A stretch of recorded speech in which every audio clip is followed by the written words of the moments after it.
Hey everyone, in this video, I'll show you how to install fonts on iPad from DaFont. Let's jump right in.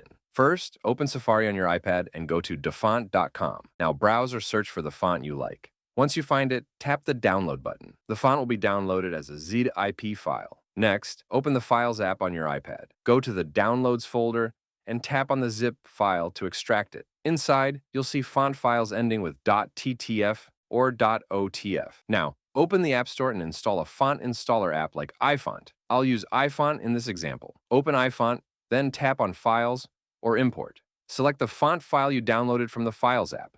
Once imported, tap on Install. Your iPad will ask for permission to install a configuration profile. Tap Allow. Now go to Settings on your iPad. Tap Profile Downloaded, then tap Install. Enter your iPad passcode and confirm installation. That's it. Your font is now installed on your iPad. You can open apps like Canva, Procreate, Pages, Keynote, or Word, and the new font will appear in the font list automatically. And that's how you can install fonts on iPad from DaFont in just a few easy steps. Thank you for watching.